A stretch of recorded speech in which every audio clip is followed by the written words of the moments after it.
Go. Streaming from South Africa to the world.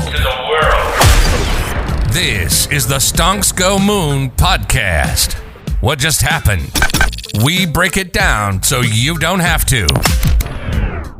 Welcome everyone to the Stonks Go Moon Podcast. He's built brands with Netflix, got WWE and Colgate to sponsor a single. Meet Bigga Tate, a Chicago mogul turning viral moments into global moves.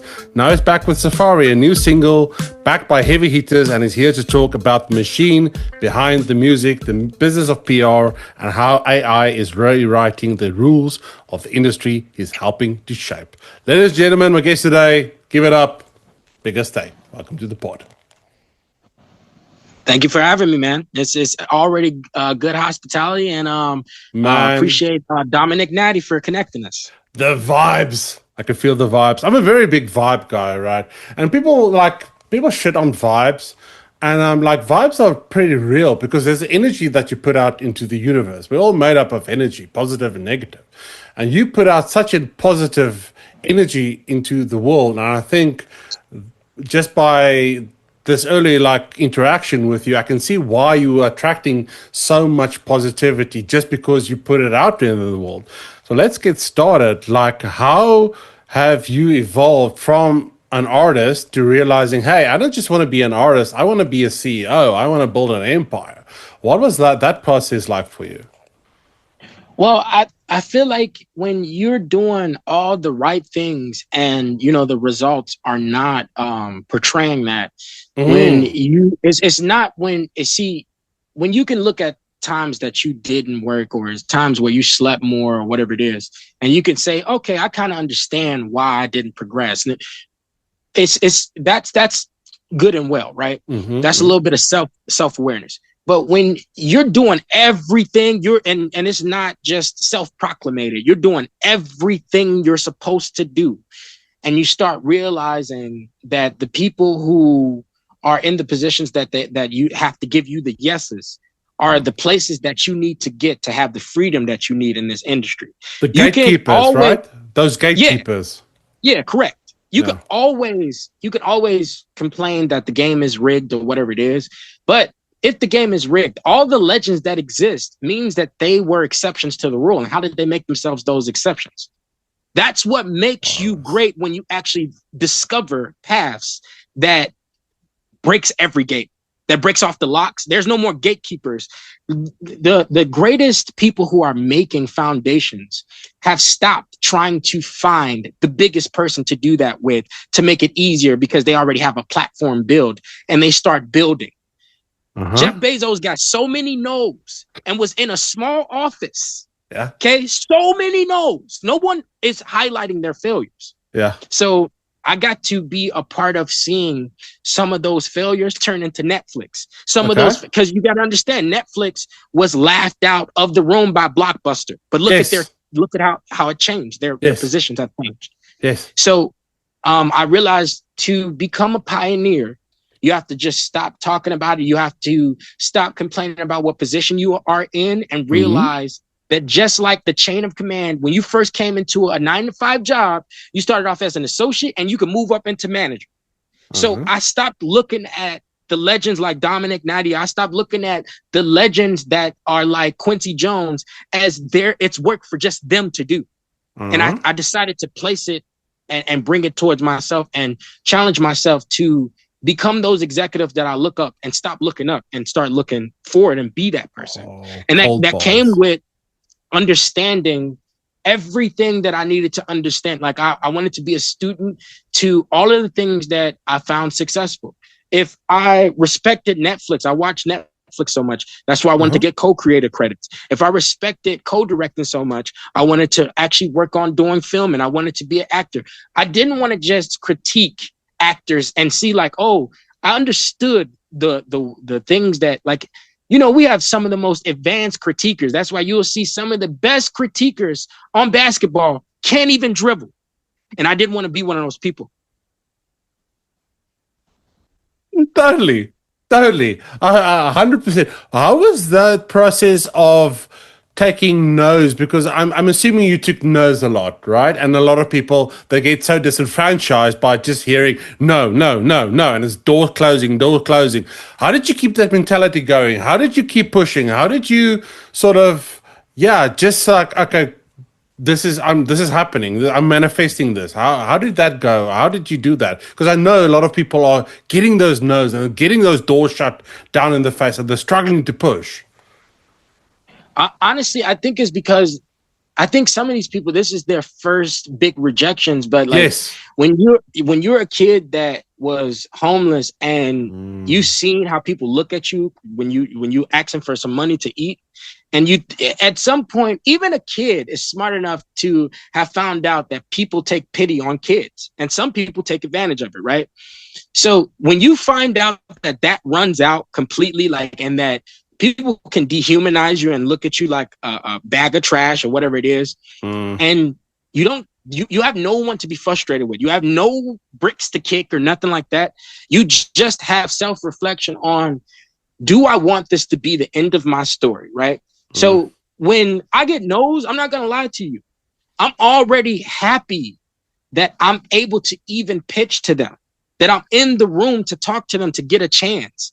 I'm already excited that I look at myself. And when I was a child, I always wanted to be that father that was on business trips and all those different things. And I am that. I don't have kids or anything like that, like biological or anything. I've helped raise kids or whatever, but I always wanted to be the guy that I am now. So, the no's are like, it's almost like a challenge to me. I got thrown away like garbage. That's why I freestyle and I write for other people. Freestyle. Build that chip on the shoulder, man. Build that chip. Of course. And freestyling, you have to keep proving that you're valuable. So yes. When I it's the same when I actually do diplomacy or I pitch, and I pitch to hundreds of sponsorships every day. I get people $1 million sponsorship deals and everything like that. And at first I didn't know that, a kid with holes in his clothes was going to be able to do that. But, I got my first big sponsor in Hawaii on my own and just doing music or whatever. And then I saw what was possible. You know what I mean? So I feel like the no's are fun. If you look at it like, the no's are like, not every no is a deciding factor that you aren't good enough. Because they said no to Jay-Z, so he made his own label.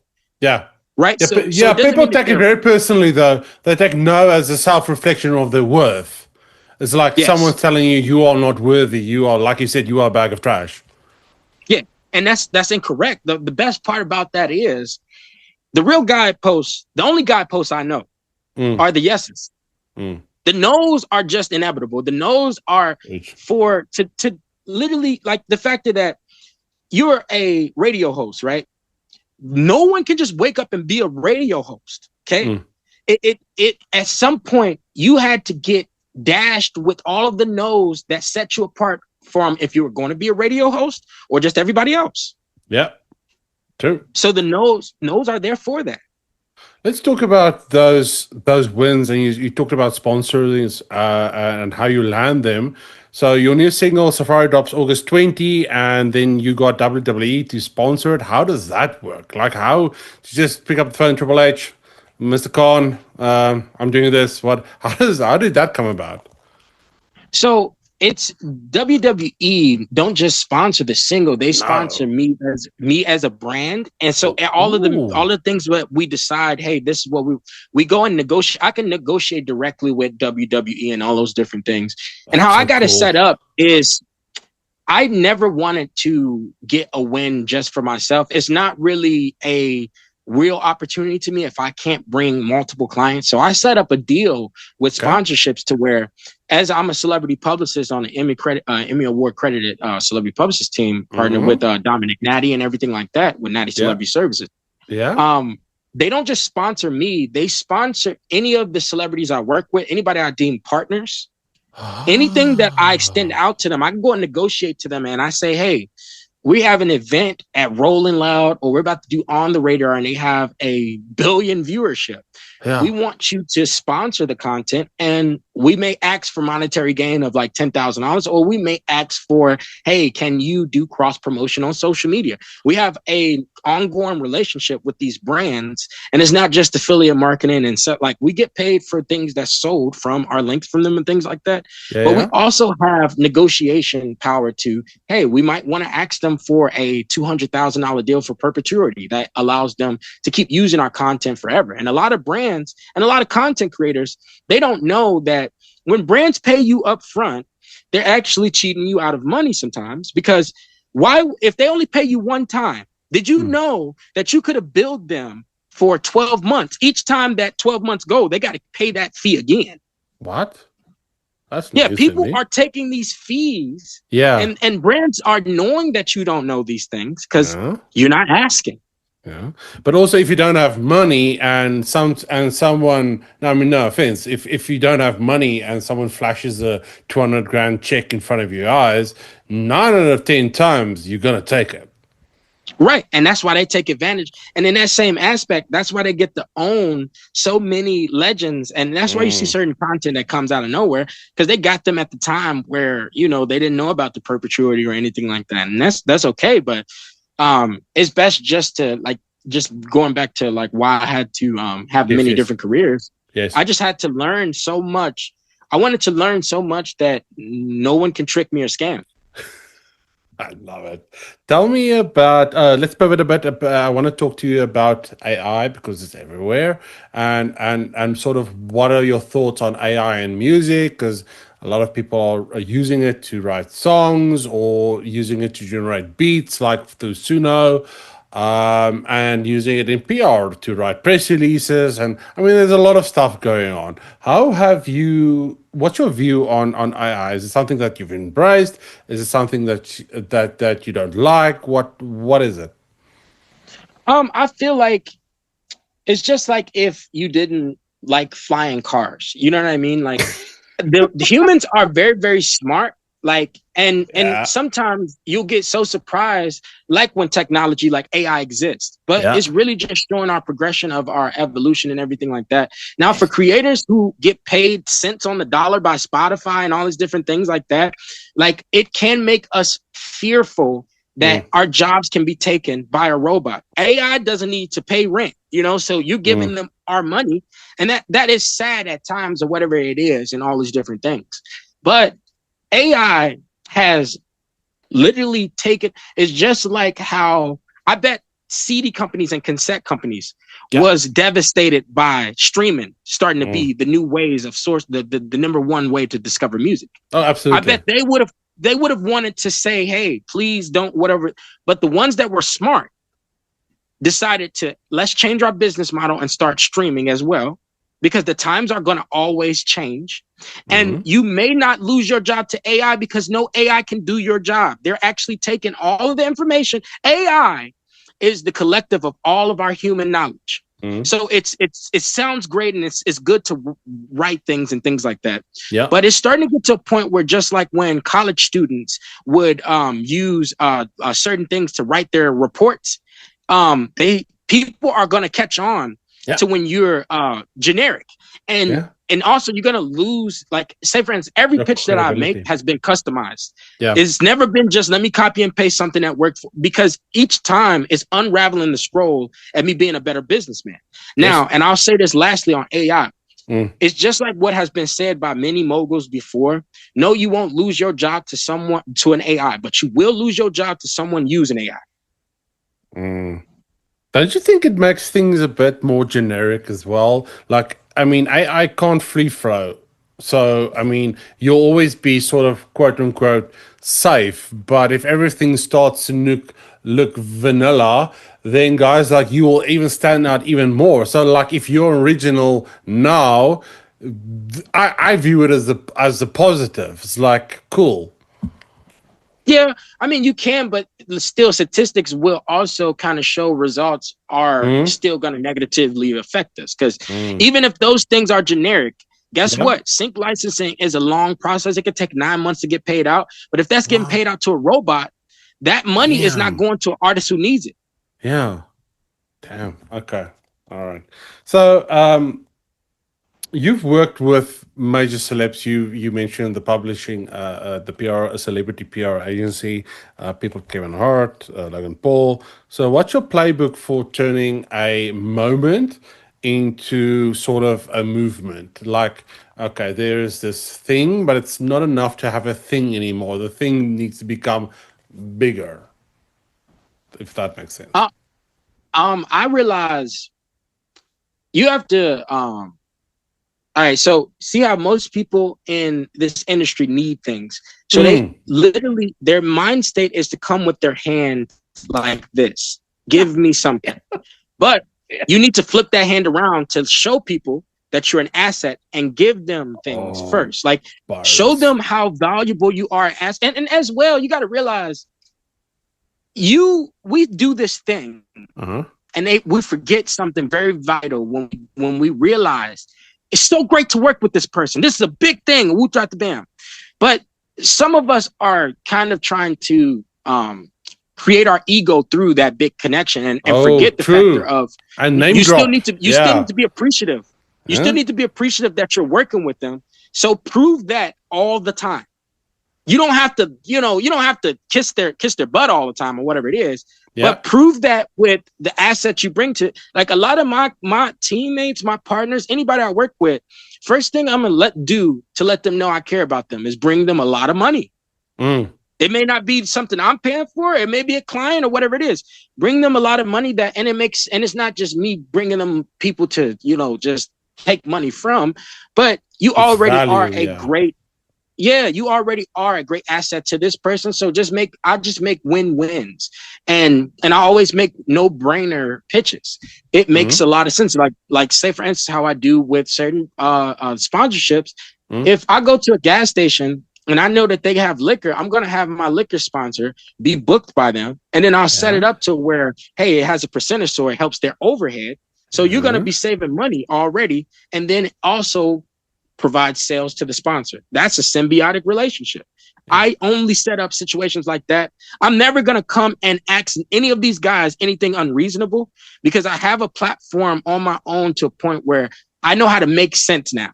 I'm not going to ever come and go to Kevin Hart and say, hey, man, you want to come to my house? That's the dumbest thing you can do. Like those shot in the darks, get the door closed forever. And you know how many times you hear that on podcasts. People just name drop for clout and stuff like that. You just say, yeah, he was at my house. So fucking what? So what? Yeah. What does that mean? What does that do for you? Nothing.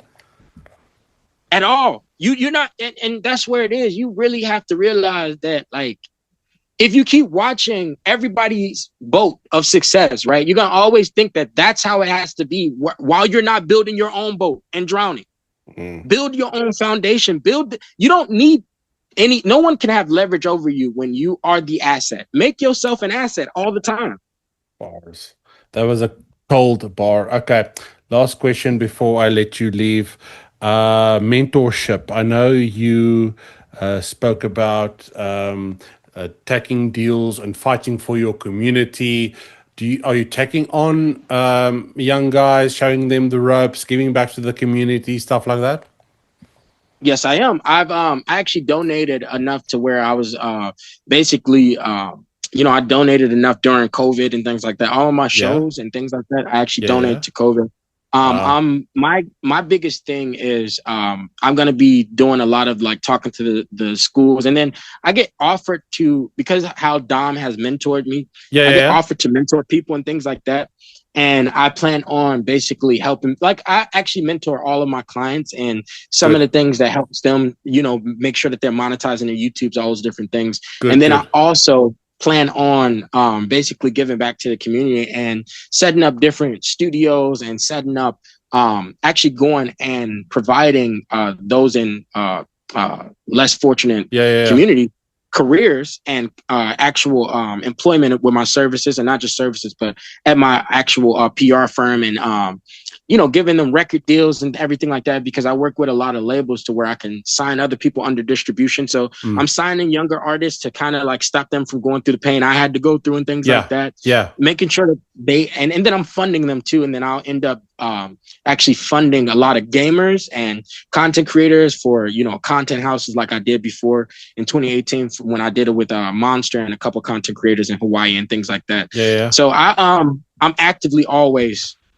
building and really looking like, for opportunities, right? mentoring Because one thing I realized on the chat now is like you are someone who walks in life with his head up and his eyes open and looking for opportunities. I see so many people these days, their head down on the phones, right? They're just consuming. They're consumers. They're not seeing the big picture out there, and that's what I like about you. Is like you're a man that sees things, and not only for himself. How can I help my community, and how can I help my gang, and how can we rise sort of together? Yeah, and it takes one to know one. So that's why you're able to see it, because you know. And then, I mean, I feel like what you find admirable says a lot about your maturity. So, and I noticed the things that you were actually finding admirable shows how well you have taken the human experience yourself. Mate, money means fuck all to me. If you're not a decent human being and you're not helping other people, then I don't know what you're doing, what it is. I don't care. And that's what I love what you're doing, and I love having you on today. Thank you so much for coming on and spending this time with me and getting my audience to know you. And I'm sure there's going to be people reaching out to you and a lot of awesome stuff coming out of it. If the listeners want to go and connect with you and find out more about what it is that you could do, your music, your PR, your sponsorships, everything, where can they find you? So you can find me at every social media with @Bigga Tate, so BIGGASTATE, or you can just Google Bigga Tate, BIGGA $TATE, and like, comment, and subscribe, because in the words of the great Denzel Washington, I'm leaving here with something.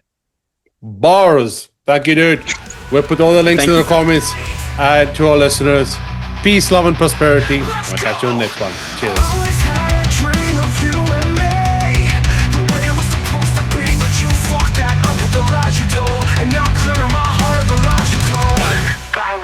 By two, jokes on me and the jokes on you. I'm coming to claim what's mine, no time to waste. So penetrate your broken ideologies, cause you have me dead to rights, which you will find I'm hard to fight. Jokes on me and the jokes on you. I'm coming to claim what's mine, no time to waste. Only penetrate your broken ideologies.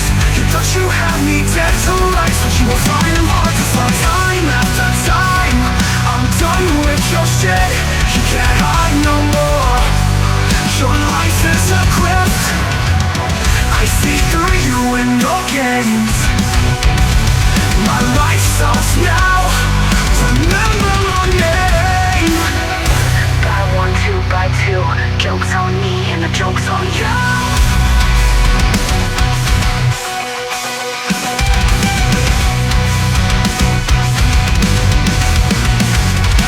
Always had a dream of you and me, the way it was supposed to be, but you fucked that up with the lies you told, and now I'm clearing my heart of the lies you told. Time to dance, time to shine, time to reclaim what's rightfully mine.